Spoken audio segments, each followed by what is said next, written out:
नमस्कार साथियों, आज हम जानेंगे भारतीय संविधान का 44वां संविधान संशोधन अधिनियम 1978 के बारे में। तो साथियों, कॉपी पेन उठाइए और नोट डाउन करते जाइए। साथियों, आज हम जानेंगे 44वें संविधान संशोधन अधिनियम 1978 के बारे में। 1978 के बारे में यह अधिनियम काफ़ी महत्वपूर्ण है साथियों, क्योंकि इससे पहले हमने 42वें संशोधन अधिनियम के बारे में जाना था और 42वें संशोधन अधिनियम को लघु संविधान अर्थात mini constitution of the India भी कहा जाता है। और उसके माध्यम से भारतीय संविधान के बहुत सारे अनुच्छेदों में, अनुसूची में और कुछ नए भाग भारतीय संविधान में जोड़े गए थे। और इस अधिनियम के माध्यम से अर्थात 44वें संशोधन अधिनियम के माध्यम से जो महत्वपूर्ण बदलाव अर्थात जो संशोधन 42वें संशोधन अधिनियम के माध्यम से किए गए थे, उनमें पुनः संशोधन कर दिया गया था। किसके माध्यम से? 44वें संशोधन के माध्यम से।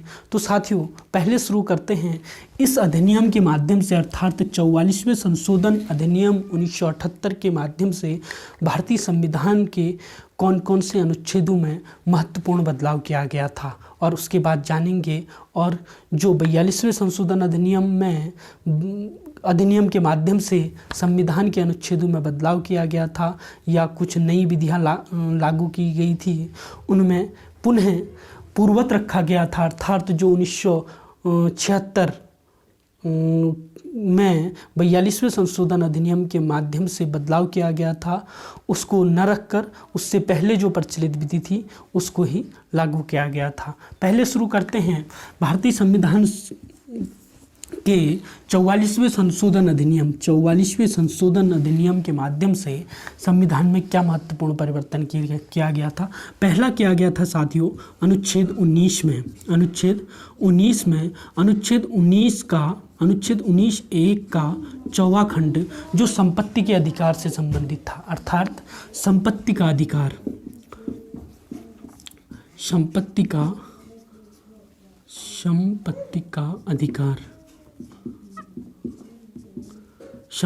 अधिकार था। इसके माध्यम से लोग संपत्ति को खरीद सकते थे, बेच सकते थे और संपत्ति का अधिग्रहण कर सकते थे। तो इस अधिकार को यहाँ से हटा दिया गया। 19(4) से संपत्ति के अधिकार को हटा दिया गया था और जो संपत्ति को खरीदने, बेचने और अधिग्रहण करने का अधिकार था उसको हटा दिया गया था और यह संपत्ति का मौलिक अधिकार था। और इसी के अंतर्गत अनुच्छेद 31 अर्थात मौलिक अधिकारों के अंतर्गत जो भाग 3 है साथियों, भाग 3 में हमारे मौलिक अधिकार हैं। मौलिक अधिकार भाग 3 में मौलिक अधिकार है। भाग 3 के अंतर्गत अनुच्छेद 19(1)(4) में संपत्ति का अधिकार था और अनुच्छेद 31 के अंतर्गत संपत्ति का अधिकार था। संपत्ति का अधिकार इसके अंतर्गत जो था साथियों, ये स्वतंत्रता का अधिकार है। अनुच्छेद 19(1) जो है वो अनुच्छेद 19 स्वतंत्रता का अधिकार है। 19(1)(4) के अंतर्गत संपत्ति की स्वतंत्रता का अधिकार था अर्थात संपत्ति को बेच सकते थे, संपत्ति को खरीद सकते थे और संपत्ति से संबंधित जो भी व्यवसाय हैं उनको कर सकते थे अर्थात संपत्ति को बेचना, खरीदना, उनका अधिग्रहण करना या पट्टे पर देना, ये भारतीय नागरिकों का मौलिक अधिकार हुआ करता था। और इसमें यह मौलिक अधिकार था अनुच्छेद 31 में 31 में मौलिक अधिकार था और इनको यहाँ से हटाकर एक नया अनुच्छेद 300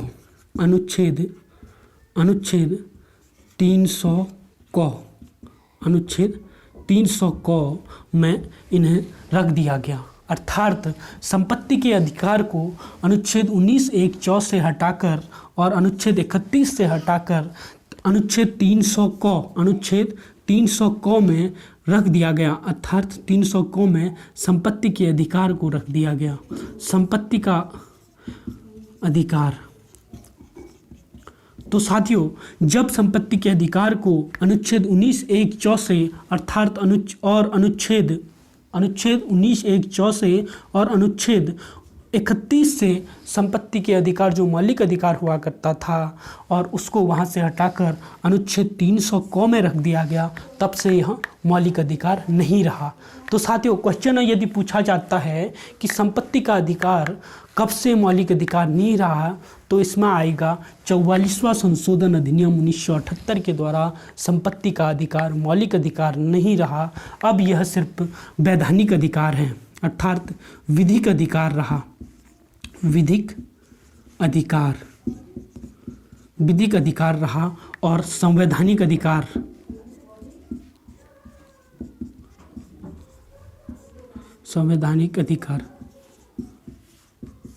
तो साथियों, जो संपत्ति का अधिकार है अब मौलिक अधिकार नहीं है, लेकिन संवैधानिक अधिकार है और विधिक अधिकार है, क्योंकि संविधान में इसका वर्णन है, इसलिए यह संवैधानिक अधिकार है और विधि के द्वारा इसे नियंत्रित किया जाएगा, विधि बनाकर, कोई कानून बनाकर, अधिनियम बनाकर, इसलिए यह विधिक अधिकार रह गया है, लेकिन मौलिक अधिकार नहीं रहा। पहला महत्वपूर्ण परिवर्तन ये किया गया था। अब जानते हैं दूसरा महत्वपूर्ण परिवर्तन क्या किया गया था संपत्ति भारतीय संविधान के अनुच्छेदों में। जो पहला महत्वपूर्ण दूसरा महत्वपूर्ण परिवर्तन किया गया था साथियों, वह किया गया था अनुच्छेद 74(1) में। 74 का खंड 1 में किया गया था और इसमें कहा गया था कि राष्ट्रपति मंत्रिपरिषद की सलाह को पुनर्विचार के लिए भेज सकेगा।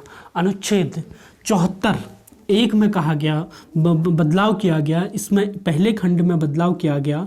अनुच्छेद 74 के पहला खंड में बताया गया कि राष्ट्रपति जो है, राष्ट्रपति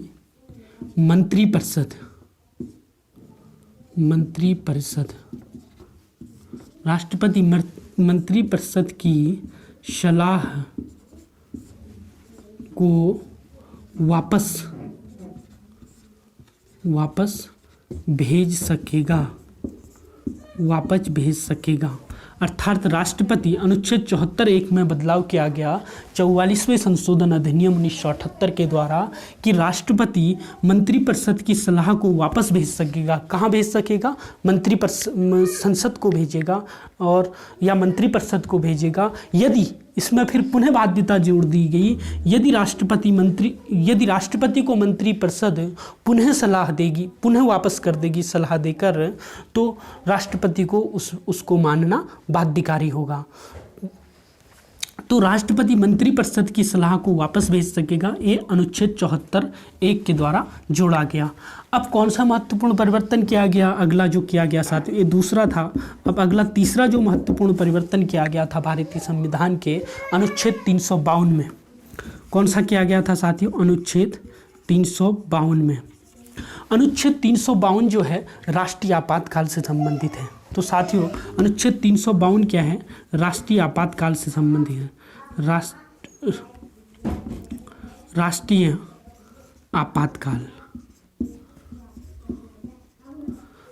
आपातकाल से संबंधित है। अब राष्ट्रीय आपातकाल की घोषणा कौन कर सकता है साथियों? राष्ट्रपति कर सकता है। राष्ट्रीय आपातकाल की घोषणा कौन करेगा? राष्ट्रपति करेगा। ये तो आप सब जानते ही होंगे साथियों।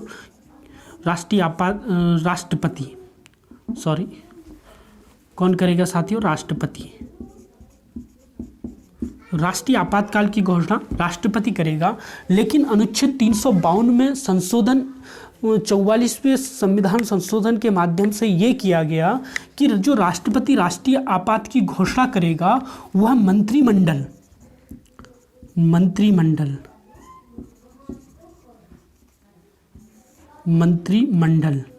अर्थात कैबिनेट की सलाह, कैबिनेट की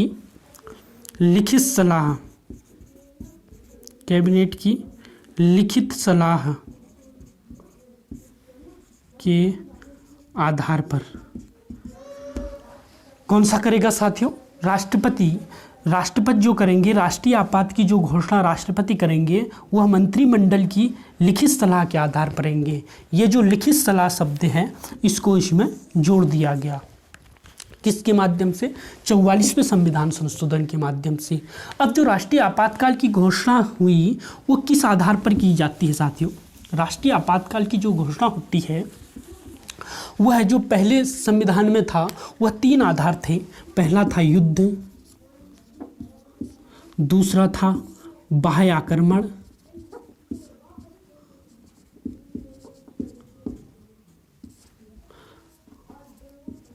और तीसरा था आंतरिक अशांति।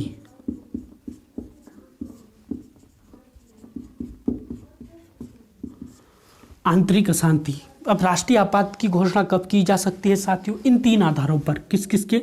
युद्ध, बाह्य आक्रमण और आंतरिक शांति। ये पहले था साथियों। 44वें संविधान संशोधन 1978 से पहले ये प्रचलित था कि राष्ट्रीय आपातकाल की घोषणा सरकार जब युद्ध की स्थिति हो या बाह्य आक्रमण की स्थिति हो या आंतरिक अशांति हो जाए तब उन आधारों पर ही राष्ट्रीय आपातकाल की घोषणा कर सकती थी। कौन? राष्ट्रपति करेंगे। किसकी सलाह के अनुसार? मंत्रिपरिषद की एक सलाह के अनुसार। लेकिन 44वें संशोधन के माध्यम से राष्ट्रपति को मंत्रिमंडल की लिखित सलाह के आधार पर ही राष्ट्रीय आपातकाल लगाएंगे और वो आधार होंगे युद्ध, बाह्य आक्रमण और आंतरिक अशांति की जगह होगा। आंतरिक अशांति की जगह उन्होंने रख दिया इसमें सशस्त्र। क्या रख दिया साथियों? सशस्त्र विद्रोह। सशस्त्र विद्रोह। सशस्त्र विद्रोह। तो साथियों 44वें संविधान संशोधन के माध्यम से भारतीय संविधान में जो अनुच्छेद 352 था उसमें जो राष्ट्रीय आपातकाल के आधार थे उनमें आंतरिक अशांति को हटा दिया गया और उसकी जगह सशस्त्र विद्रोह रख दिया गया। क्या रख दिया गया साथियों? सशस्त्र विद्रोह रख दिया गया इसके स्थान पर।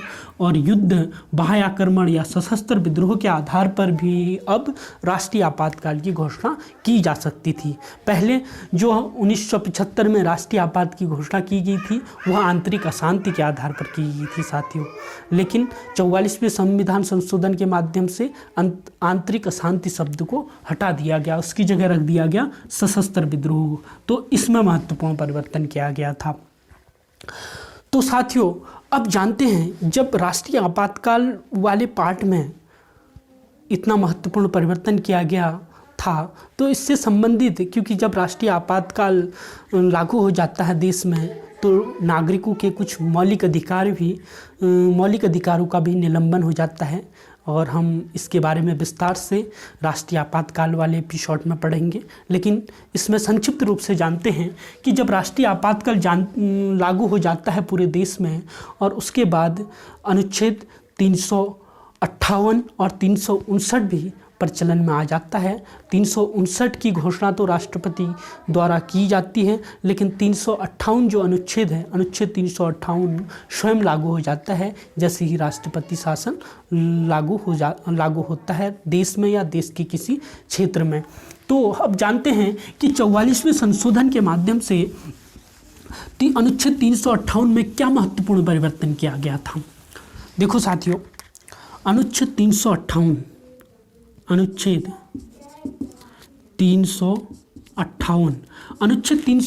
कहता है कि अनुच्छेद 19 के अंतर्गत जो स्वतंत्रता का अधिकार है, अनुच्छेद 19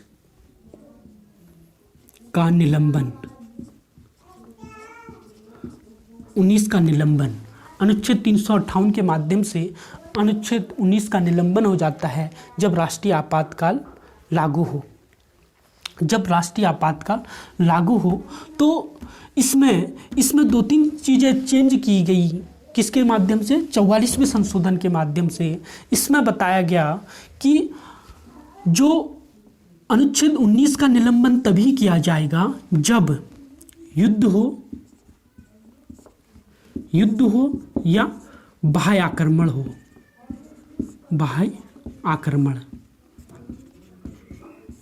तो साथियों 44वें संविधान संशोधन अधिनियम 1978 के माध्यम से अनुच्छेद 358 में भी महत्वपूर्ण बदलाव किया गया था। इसमें युद्ध और बाह्य आक्रमण के आधार पर ही अनुच्छेद 19 अर्थात स्वतंत्रता नागरिकों के स्वतंत्रता के अधिकार का निलंबन किया जाएगा जब देश में राष्ट्रीय आपातकाल हो। जो इसमें तीसरा पॉइंट था वो क्योंकि सशस्त्र विद्रोह जोड़ दिया गया था इसी के माध्यम से। और सशस्त्र विद्रोह जब होगा, यदि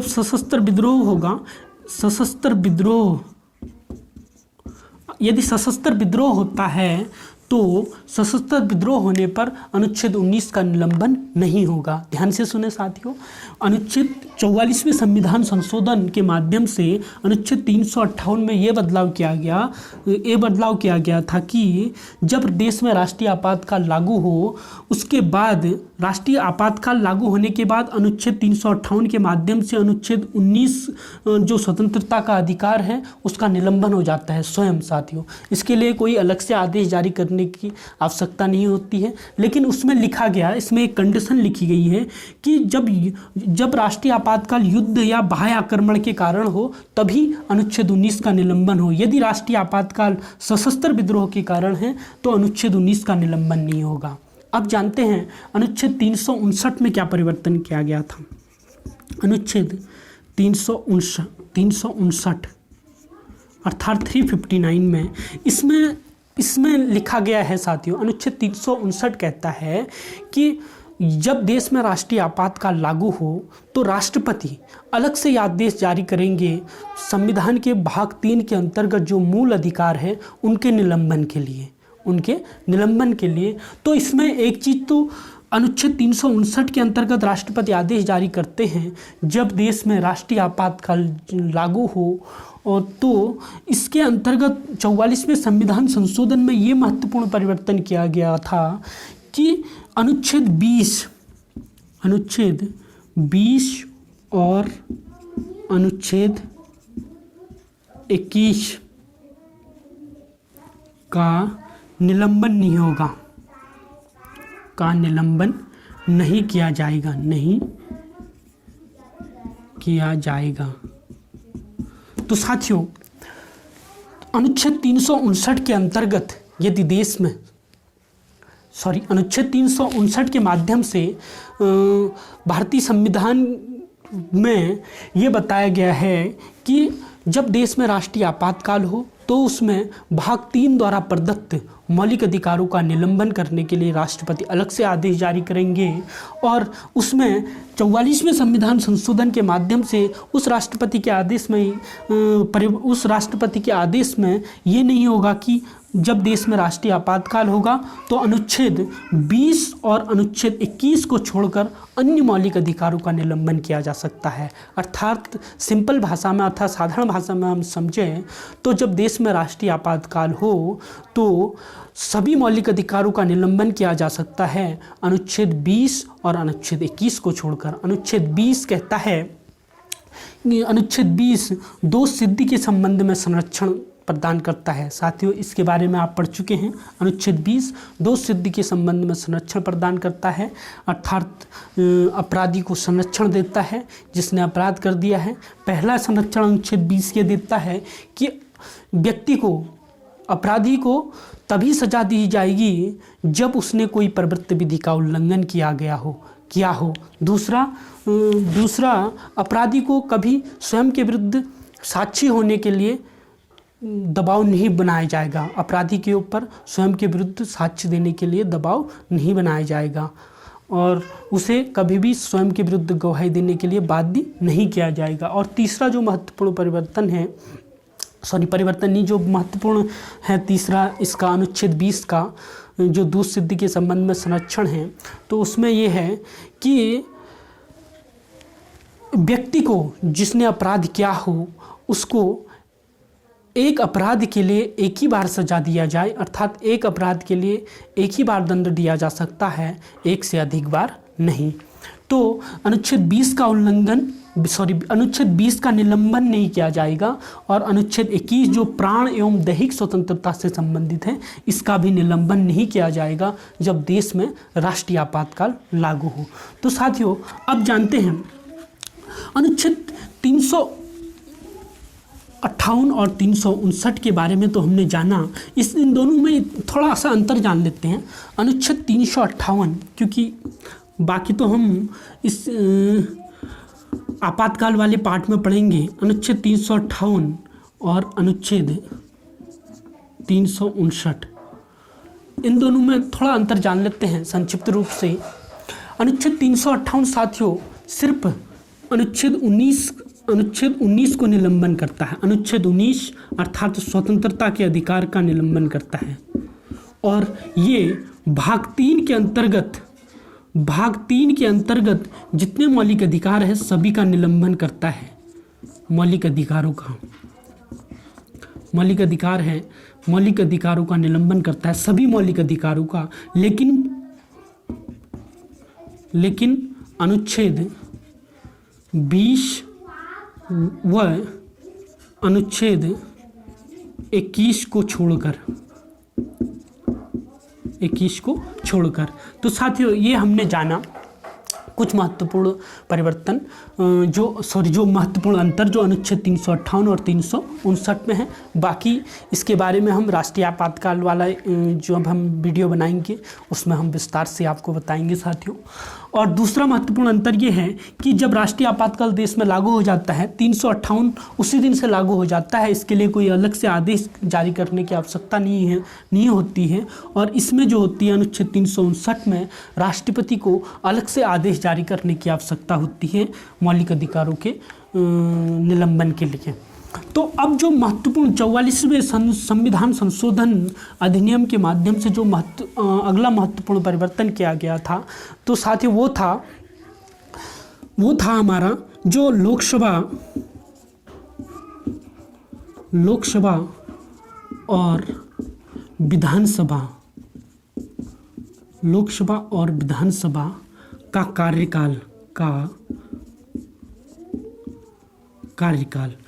तो साथियों जो 42वां संविधान संशोधन अधिनियम 1976 था उसके माध्यम से संसद ने जो हमारा जो लोकसभा है और राज्यसभा है उसका कार्यकाल बढ़ा दिया था, 5 वर्ष की जगह 6 वर्ष कर दिया गया था। लेकिन 44वें संविधान संशोधन के माध्यम से लोकसभा और विधानसभा का कार्यकाल पुनः 6 वर्ष की जगह 6 वर्ष से कितना कर दिया गया, 5 वर्ष कर दिया गया। तो साथियों 6 वर्ष से 5 वर्ष कर दिया गया। तो लोकसभा और विधानसभा का कार्यकाल पुनः 6 वर्ष से 5 वर्ष कर दिया गया। 6 वर्ष से 5 वर्ष कर दिया।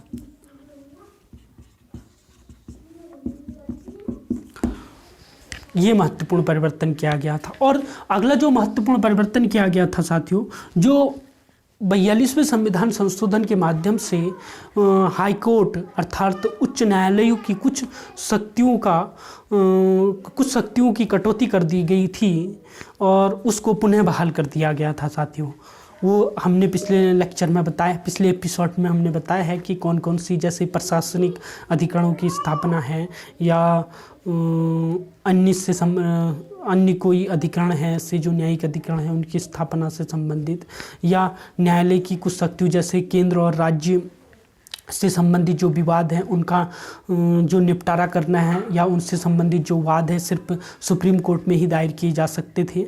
लेकिन अब इसके माध्यम से 44वें संविधान संशोधन के माध्यम से पुनः उसको बहाल कर दिया गया और इसमें अब उच्च न्यायालय अर्थात हाई कोर्ट में भी केंद्र और राज्य से संबंधित विवादों में वाद दायर किया जा सकता है। तो साथियों आज हमने जाना 44वें संविधान संशोधन अधिनियम को और इसके बारे में विस्तार से अध्ययन किया। तो साथियों वीडियो को देखते रहिए, लाइक कीजिए और अधिक से अधिक शेयर कीजिए। थैंक यू, धन्यवाद।